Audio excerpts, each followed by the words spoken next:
అనారోగ్యం, ఉద్యోగం, వ్యాపారం అప్పులతో బాధపడుతున్నారా? వెంటనే జేకేఆర్ గురువు గారికి కాల్ చేసి ఈ వెబినార్ లో జాయిన్ అవ్వండి. Hi viewers, India's largest digital media network Suman టీవీకి స్వాగతం. ప్రస్తుతం మనతో ఉన్నారు మోటివేషనల్ స్పీకర్ రామ్ గుల్లు గారు. నమస్తే అండి. నమస్కారం నాన్నగారు. మన సొసైటీ గురించి మనం మాట్లాడుకుంటే మనం ఏం చేసినా తప్పే అయిపోతుంది అనమాట. కూర్చున్నా తప్పే, నిల్చున్నా తప్పే, నోరు విప్పినా తప్పే, ఏం చేసినా తప్పే అయిపోతుంది. అంటే మంచికి పోయి కూడా చాలా విమర్శలు తీసుకోవాల్సి వస్తుంది. అలాగే చాలా విషయాల్లో తప్పులు పడుతూ ఉంటారు.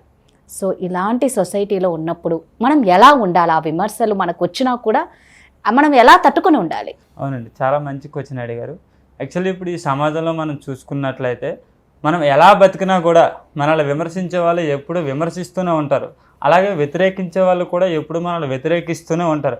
ఎందుకంటే ఎవరి ఆలోచనలు వారివి, ఎవరి ఆశయాలు వారివి, ఎవరి భావాలు వారివి, అలాగే ఎవరి జీవన శైలి వారిదే. సో మనం ఒకరికి నచ్చినట్లు ఎప్పటికీ కూడా మనం బతకలేము. సో మనకు నచ్చినట్లు బతకాలి అనుకునేటప్పుడు మనం కొన్ని విమర్శలకి ఖచ్చితంగా గురవ్వాల్సి ఉంటుంది. సో దీనికి మనం ఒక చిన్న ఎగ్జాంపుల్ తీసుకున్నట్లయితే ఒక మోరల్ స్టోరీ చెప్తా వినండి. సో ఒక చిన్న పల్లెటూరులో తండ్రి కొడుకులు ఉంటారు. ఆ తండ్రి కొడుకులు వాళ్ళ ఇంటికి పనుల కోసమని ఒక చిన్న గాడిదని కొనుక్కోవాలని అనుకుంటారు. సో గాడిదని కొనుక్కోవాలనుకునే క్రమంలో ఒక సంత, అంటే మన పల్లెటూరులో ఇప్పుడంతా మనం మార్కెట్లు అంటున్నాం, కానీ మనం కొద్ది రోజుల క్రితం వెళ్తే సంతలు అనేవాళ్ళు.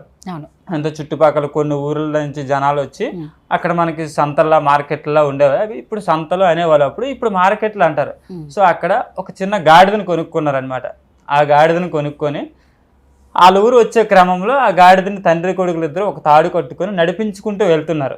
సో వెళ్తున్న క్రమంలో ఏదో ఒక చెట్టు కానీ ఏదైనా ఉంటుంది కదా, అక్కడ కొంతమంది వ్యక్తులు కూర్చొని ఉన్నారు. కూర్చొని ఉండి ఈ తండ్రి కొడుకులు అలా గాడిదని తీసుకుని వెళ్తున్న క్రమంలో అంటారు, ఇదేంటి మీరు గాడిదని బరువులు మోయడానికే కదా కొనుక్కున్నారు, సో గాడిదని మీరు పట్టుకుని తీసుకెళ్తున్నారేంటి, గాడిద పైన ఎవరైనా ఎక్కువ వెళ్ళొచ్చు కదా అని అంటారు. సో అప్పుడు తండ్రి ఆలోచిస్తాడు, ఇదేదో బాగానే ఉంది, బాగానే చెప్పారు, గాడిదని మనం బరువులు మోయడానికే కదా కొనుక్కున్నాము. సో ఈ గాడిద పైన కుమారుణ్ణి, అరే బాబు నువ్వు ఎక్కు, నేను గాడిదని పట్టుకొని ముందు వెళ్తాను, నువ్వు గాడిద మీద కూర్చో అంటాడు.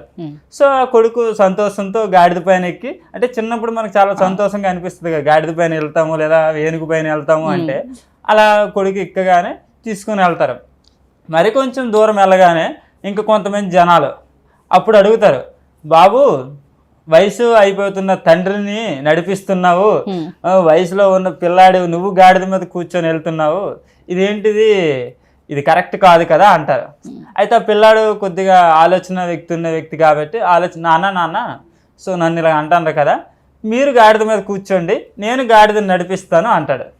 సో అలా ఏమవుతుంది, మళ్ళీ కొడుకు దిగిపోయి తండ్రి గాడిద పైకి ఎక్కుతాడు. తండ్రి గాడిద పైకి ఎక్కిన తర్వాత కొడుకు తాడు పట్టుకొని తీసుకెళ్తూ ఉంటారు. అలా మరికొంత దూరం వెళ్ళాక ఒక ఊరు వస్తుంది.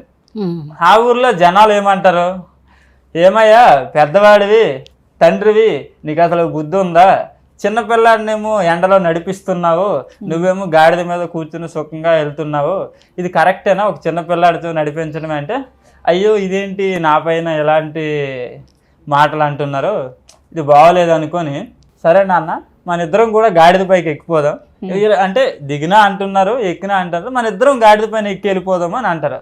సో అప్పుడు మళ్ళీ గాడిద పైన ఇద్దరు తండ్రి కొడుకులు ఇద్దరు ఎక్కి అలా ముందుకు ఇంకా ఊరు వెళ్ళడం కోసం నడుస్తూ వెళ్తుంటారనమాట. అలా నడుస్తూ వెళ్తున్న క్రమంలో ఇంకొక ఊరు వస్తుంది. ఇంకొక ఊర్లో జనాలు ఏమంటారు, అరే మీ ఇద్దరు తండ్రి కొడుకులకి నిజంగా బుద్ధి లేదు, ఒక మూగజీవి నోరు లేని జీవి పైకి మీరు ఇద్దరు ఎక్కిపోయి సుఖంగా కూర్చొని నడిచి వెళ్తున్నారు, నిజానికి గాడిదకి కలిగే బాధ మీకు కలిగితే ఎలా ఉంటుంది, ఒక నోరు లేని జీవి పైన ఇంత బరువు ఎత్తి మీరు మోపిస్తున్నారు, గాడిద అది కాదు, నిజంగా మీరే గాడిదలు అని అంటారు. ఓకేనండి. అలా గాడిదలు అనేటప్పుడు తండ్రి కొడుకులు ఇద్దరు ఆలోచిస్తారు, ఇదేంటిది అక్కడేమో అలా అన్నారు, ఇక్కడేమో ఇలా అన్నారు, సో ఇది కూడా తప్పేనేమో, నిజమే కదా నోరు లేని జీవి, అది మనకు చెప్పలేదు బాధ అయినా కూడా, సో మనం దిగిపోదాం, మన ఇద్దరం గాడిదని మోసుకొని మన ఊరు వెళ్ళిపోదాం అని అంటారు. మన ఇద్దరం గాడిదని మోసుకొని వెళ్ళిపోదామని ఇద్దరు కూడా రెండు కాలు పట్టుకుని గాడిదని మోసుకుని వాళ్ళ ఊర్లోకి వెళ్ళిపోతారు. వాళ్ళ ఊర్లోకి వెళ్ళిపోయేసరికి వాళ్ళ ఊర్లో ఏమంటారు జనాలు, అరే నిజంగా మీరు వెర్రి గాడిదలా ఉన్నారు, గాడిదని కొనుక్కున్నదే మనం బరువులు మోయడానికి కదా, మీ ఇద్దరు అసలు వెర్రి గాడిదలు, బుద్ధి లేని గాడిదలు, అది ఆలోచించుకుంటే మీరు గాడిదను మోసుకొని వచ్చారు విర్రి గాడిదలాగా, ఇదేమైనా కరెక్టేనా అనుకొని ఎగతాళి చేస్తూ విమర్శిస్తూ ఉంటారు. సో ఇది ఈ స్టోరీ నుంచి మనం ఏం నేర్చుకోవచ్చు అంటారు మీరు? మనకు నచ్చినట్లు మనం చేయడం కరెక్ట్. 10 మంది సలహాలు ఇస్తూ ఉంటే లాస్ట్ కి ఏమీ చెయ్యలేక టైం వేస్ట్ అయిపోవడం తప్పితే అక్కడ ఏం లేదు. ఎస్, అవునండి. ఎందుకంటే ఈ సమాజంలో మనం ఎలా ఉన్నా కూడా విమర్శిస్తూనే ఉంటారు, మనం ఎలా బతకాలన్నా కూడా మనల్ని వ్యతిరేకిస్తూనే ఉంటారు. సో ఎవరికి నచ్చినట్లు బతకాలంటే మనం బతకలేం. మనకి ఎలా అయితే నచ్చిందో అలా నచ్చడమే, అలా బతకడమే ఉత్తమమైన వ్యక్తుల యొక్క ముఖ్య లక్షణం. ఎందుకంటే జనాలు అందరికి నచ్చినట్లు మనం బతకలేము. మనకు నచ్చినట్లు మనం బతకాలి అనుకునేటప్పుడు ఇతరులు చెప్పేవి మనం మంచి అయితే వినాలి, చెడు అయితే వదిలేసి మనకు నచ్చినట్లు మనమే మనం జీవించాలి. లేదు వాళ్ళకి నచ్చినట్లు మనం జీవిస్తాం అనుకుంటే మనకు నచ్చినట్లు మనం ఎప్పటికీ జీవించలేం ఈ సమాజంలో అయితే ఇప్పుడున్న పరిస్థితుల్లో. అయితే కరెక్ట్. ప్రధానికి తప్పులు పట్టే వాళ్ళకి అందరికీ మనం ఏం చెప్పుకుంటూ పోవడం అవసరం లేదు. అలా మనం చెప్పుకుంటూ పోతే లైఫ్ టైం అయిపోతే నువ్వేం సాధిస్తావు? ప్రశ్నించేవాడు ప్రశ్నిస్తూనే ఉంటాడు, వెనకాల అనేవాడు అంటూనే ఉంటాడు. వాళ్ళందరినీ పక్కన పడేయాలా? మన దారేదో మనం వెళ్తేనే. లేదు అంటే మనం సచ్చేదాకా వాళ్ళకి అజమాయిషులు, వాళ్ళకు సమాధానాలు చెప్పుకుంటూ పోతే నువ్వేం సాధిస్తావు? ఇప్పుడు జనాలందరికీ నచ్చినట్లు మనం బతకలేం. లైక్ ఇప్పుడు నాకు ఫార్మింగ్ చేయాలని ఉంది అనుకోండి, నేను ఫార్మింగ్ చేస్తాను అంటే పల్లెటూరులో మా నాన్నకి జనాలు అందరూ ఏం చెప్తారు? అరే మీ కొడుకు నీలాగా వ్యవసాయం చేస్తాడా? లేదు నువ్వు వ్యవసాయం చేసి బతుకుతాను, సో నీ కొడుకుని ఉద్యోగం చేపించి బతికించు అని అంటారు. సో మా నాన్న ఏం చెప్తారు నాకు? అరే బాబు నేను వ్యవసాయం చేశాను, నువ్వు చదువుకొని ఒక మంచి ఉద్యోగంలోకి వెళ్ళి ఉద్యోగం చేస్తే నేను రేపు పొద్దున్న హ్యాపీగా ఫీల్ అవుతానని అంటాడు. అంతే ఏంటి, జనాలు అనుకుంటారు కాబట్టి మా నాన్న నేను ఒక ఉద్యోగస్తుడిగా ఉండాలని ఫీల్ అవుతాడు. కానీ నేను ఫీల్ అవ్వట్లేదు కదా అలాగా.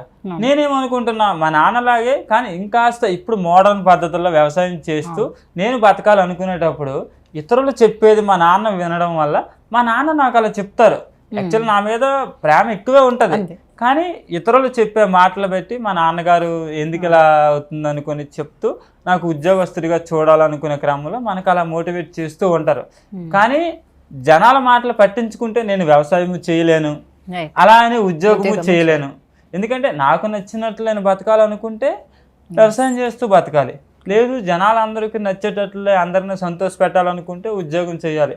ఉద్యోగంలో మనం సరిగా ఉండలేమనుకునేటప్పుడు వ్యవసాయం చేయాలి. రైట్, బాగా చెప్పారు రామ్ గారు. కానీ నిజంగా ఒకటి మాత్రం కరెక్ట్ అండి, మనకు నచ్చిన పని, మనకు నచ్చిన ఉద్యోగము, మనకు నచ్చిన వ్యాపారము, ఏది నచ్చితే అది చేయడం కరెక్ట్. దాని మీద కాన్సన్ట్రేషన్ చేస్తే మనం ఒక సక్సెస్ఫుల్ అయిపోతాము.